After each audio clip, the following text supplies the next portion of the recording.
you are watching me on YouTube, please like, subscribe and comment on my channel. कृपया मेरे channel को like करें, subscribe करें और कमेंट करें। आज हम लोगों का नया टॉपिक है, वी विल डिस्कस ऑन कफ। कफ पे क्यों डिस्कस कर रहे हैं? क्योंकि ठंडियों का मौसम है और ज़्यादातर लोगों को कफ की परेशानी होती रहती है, तो फिर आज का टॉपिक हमारा कफ है। लेकिन हाँ, कफ पे डिस्कस करने का मतलब ये बिल्कुल भी नहीं है कि आप खुद से दवा ले लें, बिना डॉक्टर के पास जाए। प्लीज ऐसा मत कीजिए, it's my humble request. So cough, what is cough? Cough क्या होता है? पहली बात तो कफ कोई बीमारी नहीं है, ये एक सिम्टम है बीमारी का, कि मतलब आपको बीमारी हो सकती है या आपको हो रही है, या फिर ये एक सिम्टम है। इट्स नॉट अ डिजीज, ये कोई बीमारी नहीं है। अच्छा, कफ की कफ क्या है? क्या बेसिकली कफ, तो कफ क्या होता है? कफ एक प्रोटेक्टिव मैन्यूवर है, मतलब वो एक डिफेंसिव की तरह काम करता है। जब भी हमारी बॉडी में कोई एजेंट घुसने की कोशिश करता है, चाहे वो इन्फेक्शियस एजेंट हो, कोई तरीके का इन्फेक्शन हो, कोई तरीके का एलर्जिक एजेंट हो, डस्ट हो, तो हमारी बॉडी उसके खिलाफ एक्ट करती है। तो वो जो एक्शन है वो कफ की तरफ से देती है। दैट मीन्स वो हमारे इनर लंग्स के पार्ट तक वो इन्फेक्शन को घुसने नहीं देती और उसको मतलब बाहर की तरफ थ्रो करती है, तो वो कफ है। सो अब कफ के कॉजेस क्या क्या हैं? कफ के बहुत सारे कॉजेस होते हैं। पहला कि अगर आपको कोई तरीके की एलर्जी है किसी चीज से, जैसे कुछ एक पेशेंट को डस्ट से एलर्जी होती है, पेंट से एलर्जी होती है, केरोसिन के स्मेल से एलर्जी होती है, तो उसकी वजह से कफ होता है। वो एक वन ऑफ द कॉज है, एलर्जी। देन सेकेंड कॉज है कि इन्फेक्टिव एजेंट्स हो गए, जैसे इन्फ्लुएंजा हो गया, कोविड-19 हो गया, तो इसकी वजह से जो आपको कफ होगा वो एक वन ऑफ द कॉज है। दूसरा एक कॉज है कि स्मोकिंग एक बहुत बड़ा कॉज है। काफी लोग बहुत टाइम से स्मोकिंग करते रहते हैं, जिसकी वजह से उनको सीओपीडी जैसे बीमारियां होती हैं। ट्यूबरक्लोसिस, ट्यूबरकल इन्फेक्शन की वजह से होता है, वो भी एक कॉज है। स्मोकिंग की वजह से आपको सीओपीडी होता है, वो भी जिसको हम बोलते हैं क्रॉनिक ऑब्स्ट्रक्टिव पल्मोनरी डिजीज, जिसकी वजह से भी कफ होता है। दूसरा होता है कि कफ साइकोलॉजिकल भी होता है। साइकोलॉजिकल यानी कि कुछ एक पेशेंट ने ऐसे दिमाग में बिठा लिया है कि मुझे इस चीज को देखने से ना, मतलब मैं ये करूंगा तो फिर इसके बाद मेरे को कफ होगा, तो ये एक साइकोलॉजिकल होता है, वो बहुत रेयर देखने को मिलता है। फिर कफ होता है आपका न्यूरोमस्कुलर जंक्शन में कोई डिफेक्ट हो, उसकी वजह से भी कफ होता है। जीईआरडी की वजह से भी कफ होता है। अब जीईआरडी क्या है? Gastro oesophageal reflux disease. That means कि आपको बहुत ज्यादा एसिड का प्रॉब्लम है, एसिडिटी का प्रॉब्लम है, और उसकी वजह से आपको खाना ऊपर की तरफ, एसिड ऊपर की तरफ आ रहा है, और एसिड ऊपर की तरफ आके डायफ्राम की तरफ आके, जो डायफ्राम में जो आपके न्यूरोट्रांसमीटर्स हैं उनको वो पिक कर, मतलब उनको बार बार वो कर रहा है, तो उसकी वजह से भी आपको कफ होता है। तो ये भी एक कॉज है, जीईआरडी। देन सेकेंड कॉज, उसके बाद फिफ्थ कॉज ये है कि gastro oesophageal reflux disease. GERD की वजह से कुछ लोगों को कफ होता है, निमोनिया की वजह से, टीबी की वजह से, इन्फ्लुएंजा की वजह से, कोविड-19 में भी कफ होता है। दूसरा फिर एक पेशेंट को कफ होता है जब एस इनहिबिटर्स लेते हैं। एस इनहिबिटर्स बीपी कंट्रोल करने के लिए लोग एस इनहिबिटर्स यूज करते हैं। जो लॉन्ग टर्म से एस इनहिबिटर्स ले रहे हैं, उसका एक साइड इफेक्ट है कि उनको कफ होता है। तो ये थे कॉजेस ऑफ कफ। फ्रेंड्स, अब हम लोग चलेंगे कि टाइप्स ऑफ कफ। तो देर आर कफ को ना 3 बेसिस पे डिवाइड किया है। एक तो पहले तो कफ का कैरेक्टर, दैट मीन्स वेट है कि ड्राई है, वो वेट कफ होता है, ड्राई कफ होता है। फिर होता है कि उसका कॉज, मतलब कॉज तो जैसे वो कर दिया, तो उसका ऑनसेट मतलब एक्यूट है कि क्रॉनिक है, उस पर भी डिवाइड किया है, एक्यूट कफ, क्रॉनिक कफ। तीसरा होता है कि उसको वायरल है कि बैक्टीरियल है, ये पॉजिटिव एजेंट, मतलब कि बैक्टीरिया की वजह से कफ हो रहा है कि वायरस की वजह से कफ हो रहा है, तो वो एक कॉज है। तो इस तरीके से 3 में डिवाइड किया है। अब पहले चलते हैं कि एक्यूट और क्रॉनिक कफ कैसे डिवीजन किया है। एक्यूट कफ वो होता है जो 3 वीक्स, 3 हफ्तों से, यानी 3 सप्ताह से कम होता है, या 3 सप्ताह तक कफ रहता है, उसको हम एक्यूट कफ बोलते हैं, जिसमें आपका लेरिंजाइटिस, फेरिंजाइटिस, जो अपर रेस्पिरेटरी ट्रैक्ट के इन्फेक्शन है, वो सब आते हैं। अब आता है क्रॉनिक कफ। क्रॉनिक कफ यानी जो 8 सप्ताह और उससे अधिक चलने वाले, मतलब जो कफ 8 सप्ताह तक चले या उससे ज्यादा चले, उसको हम क्रॉनिक में डाल देते हैं, वो क्रॉनिक डिवीजन हो गया। फिर उसके बाद ये एक्यूट और क्रॉनिक का डिवीजन था।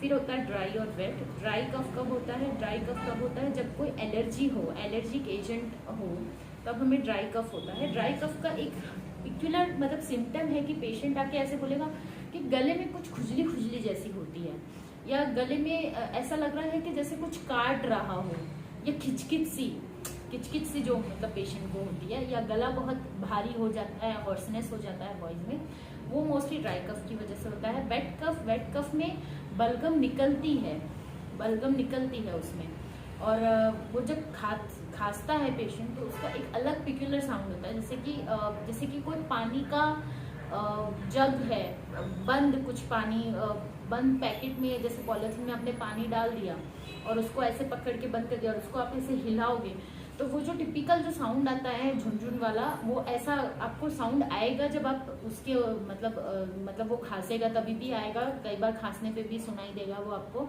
और दूसरा कि अगर आप उसको स्टेथोस्कोप से ऑस्कल्टेट करोगे तो भी मतलब आपको फील होगा कि वो ऐसा पानी वाला कफ है, तो वेट कफ होता है। अच्छा, वेट कफ के ज़्यादातर वेट कफ के कॉजेस ये होते हैं कि वेट कफ इन्फेक्शियस होता है, बैक्टीरिया या वायरस की वजह से ही होता है ज़्यादातर वेट कफ, उसमें एलर्जी नहीं होती। बहुत पुरानी बीमारी है, जैसे बहुत पुरानी लंग्स की बीमारी है, COPD है, अस्थमा है, ऐसे पेशेंट को वेट कफ होता है ज़्यादातर। पुरानी बीमारी वेट कफ ज़्यादा डेंजरस है, वो पुरानी बीमारियों में होता रहता है। कई बार बोलते हैं कि कफ की फैक्ट्री हो गई है, ऐसा कई डॉक्टर्स बोलते हैं कि मतलब तुम्हारी तो कफ बनने की फैक्ट्री है और तुमको बनता रहेगा कफ, ये कभी ठीक नहीं होगा। तो ऐसा कुछ एक डॉक्टर एलोपैथिक में बोलते हैं। तो वो जो फैक्ट्री है उसका कॉज ये है कि बैक्टीरिया या वायरस इन्फेक्शन है, जो कि काफ़ी लॉन्ग टर्म से है, जिसकी वजह से उसने एल्वियोलाई को पूरी तरह से डिस्ट्रक्ट कर दिया है। एल्वियोलाई का जो एक प्रॉपर शेप होना चाहिए वो नहीं हो पा रहा है। एल्वियोलाई के अंदर एक सब्सटेंस होता है जिसको हम सर्फेक्टेंट बोलते हैं। सर्फेक्टेंट का काम क्या होता है कि जब हमारे लंग्स में एयर आए तो वो सर्फेक्टेंट फूलता है, जिसकी वजह से लंग्स फूलते हैं। तो अगर वो सर्फेक्टेंट होता है, वो उसके ऊपर एक थोड़ी सी हल्की सी पानी की पतली लेयर होती है, वो जो कि एक वो प्रदान करती है, जैसे बोलते हैं ना कि किसी चीज़ को इलास्टिसिटी, इलास्टिक जैसे खींच सकते हैं, वैसे वो सर्फेक्टेंट होता है। तो जब सर्फेक्टेंट अपनी इलास्टिक प्रॉपर्टी खो देता है तो उसकी वजह से भी वो एकदम वो हो जाता है। और मोस्टली COPD में यही होता है कि एल्वियोलाई डिस्ट्रक्ट हो जाती है और उसकी वजह से कफ बनता रहता है पेशेंट को। तो ये एक चीज़ है। अब हम लोग कफ तो डिवाइड हो गया, अब हम लोग जाएंगे कि कौन सी मेडिसिन यूज होती हैं कफ के लिए। सो एलोपैथिक मेडिसिन की पहले बात करेंगे, कौन सी एलोपैथिक मेडिसिन यूज होती हैं वेट और ड्राई कफ में। वेट कफ में ज़्यादातर हम लोग एंटी एलर्जिक देते हैं, जैसे लीवोसेट्रिजिन, मोंटेलुकास्ट या लीवोसेट्रिजिन, इस तरीके से। साथ साथ में डेक्सोमीथोप्रोन देते हैं। ड्राई कफ में हम लोग डेक्सोमीथोप्रोन और मोंटेलुकास्ट, लीवोसेट्रिजिन देते हैं। और वेट कफ में हम लोग ज़्यादातर ग्यूफेंसिन, डेक्सोमीथोप्रोन, फिर म्यूसिनेक्स करके अभी एक मेडिसिन आई है, वो बहुत अच्छी है म्यूसिनेक्स करके। वो हम लोग इसमें कोविड के बाद आई है, जो कोविड में कभी मोस्टली कोविड में तो ड्राई कफ ही होता था, पर कभी कभी ऐसा होता था कि कुछ और अंडरलाइनिंग कॉज हो लंग में, जैसे कि किसी का COPD वगैरह हो तो उसको वेट कफ भी देखने को मिलता था। तो उसमें ये म्यूसिनेक्स करके देते थे मेडिसिन, जो कि बहुत अच्छी, ये भी अच्छी एक मेडिसिन है। सो एलोपैथिक में ये मेडिसिन है। अब चलते हैं होम्योपैथिक दवाइयों की तरफ। तो होम्योपैथिक में फ्रेंड्स ऐसे तो बहुत सारी मेडिसिन है कफ की, पर मैं आपको सबके बारे में एक एक मेडिसिन के बारे में नहीं बता सकती। जो मेनली जो मेडिसिन हैं जो कफ के लिए यूज होती है होम्योपैथिक में, मैं सिर्फ आपको उनके नाम बताऊंगी।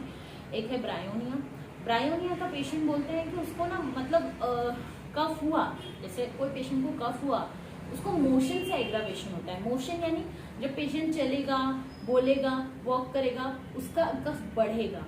ब्रायोनिया का पेशेंट खांसता कैसे, उसका खांसने का स्टाइल एकदम टिपिकल होता है, ऐसे बहुत जोर से खांसेगा। उसको कफ, एक तो ड्राई कफ में ब्रायोनिया यूज होती है, कई बार उसको कफ निकालने में बड़ी दिक्कत होगी, जैसे कुछ अटका है गले में, ऐसे वो अपनी छाती को इस तरीके से पकड़ के और जोर जोर से खांसेगा, तो वो होगा ब्रायोनिया। फिर एक होता है स्पॉन्जिया बहुत अच्छी मेडिसिन है कफ की। वो ऐसे कॉजेस में यूज होती है जहाँ पे कफ बहुत बढ़ चुका हो, मतलब कफ का एक आगे का स्टेज, मतलब उसमें पेशेंट को सांस लेने में दिक्कत होती है। पेशेंट जब सांस लेता है ना तो उसको ऐसा लगता है कि जैसे कि वो स्पंज के, मेडिसिन का नाम ही सेल्फ बता देता है स्पॉन्जिया, जैसे कि किसी ने मुंह के आगे स्पंज रखा है और उसको बोला है कि सांस लेने के लिए। मोस्टली पेशेंट को सांस छोड़ने में दिक्कत नहीं होती है, इसमें लेने में ही दिक्कत होती है। जब स्पॉन्जिया का पेशेंट सांस लेगा तो वो ऐसे तब उसको खांसी आएगी, और उसकी खांसी टिपिकल होगी इस तरीके की, मतलब एक शॉर्ट इंटरवल्स में खांसी आएगी, कंटिन्यूस बहुत जोर से खांसी नहीं आएगी। जैसे ब्रायोनिया के पेशेंट को बहुत जोर से खांसी आती है, वैसे स्पॉन्जिया के पेशेंट में ऐसा नहीं होगा। तीसरी मेडिसिन है ब्रोमियम।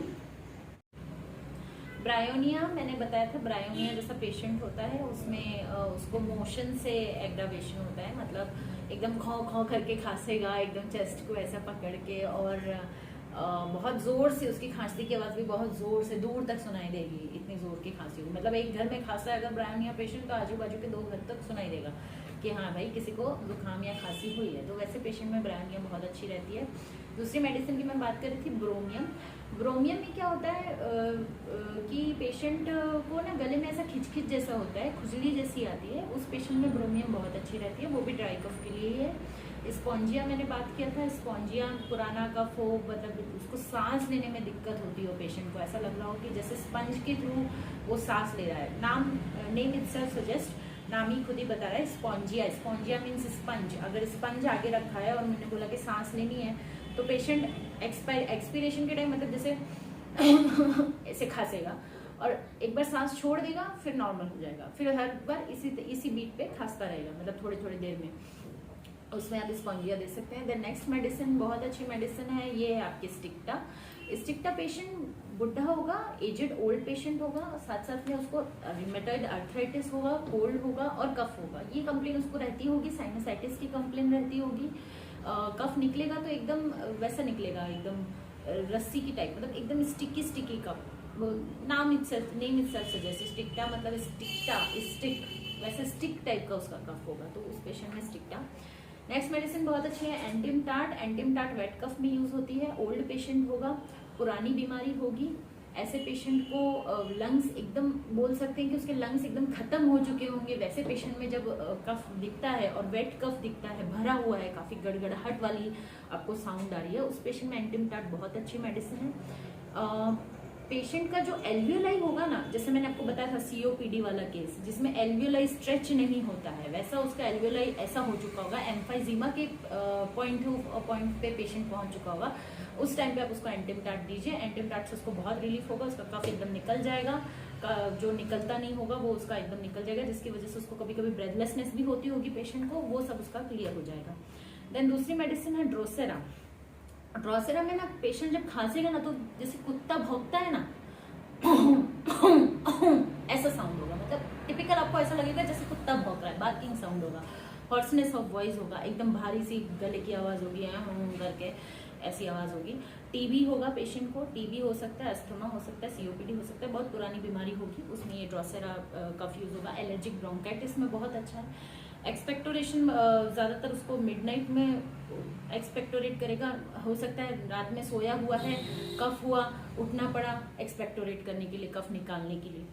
दूसरी एक बहुत अच्छी मेडिसिन है आपकी काली बिच नहीं काली बाइक्रोमेट, तो पूरा नाम ये है। काली बिच में क्या होता है कि जो कफ होता है वो पुराना होता है, पुराने की वजह से जो इन्फेक्शन होगा वो बहुत ज्यादा येलो कलर का कफ निकलेगा, येलो और रस्सी की तरह कफ निकलेगा, जैसे रस्सी येलो कलर की कोई रस्सी निकाल रहा हो ना, वैसे पेशेंट को सुबह मोस्टली होता है ना, ब्रश वगैरह करते हैं, सुबह उठते हैं तो खांसते हैं कंटिन्यूस, पुराने ओल्ड एज के पेशेंट कंटिन्यूस खांसेंगे, कफ निकालेंगे, वैसा पेशेंट होगा ये टिपिकल पुराना ओल्ड एज वाला, पुराने टाइम से कफ हो। ऐसा नहीं है कि नए में नहीं दे सकते, अगर नए में भी ऐसे सिम्टम प्रेजेंट है तो आप बिल्कुल दे सकते हैं। तो काली बिच का ऐसा पेशेंट होगा।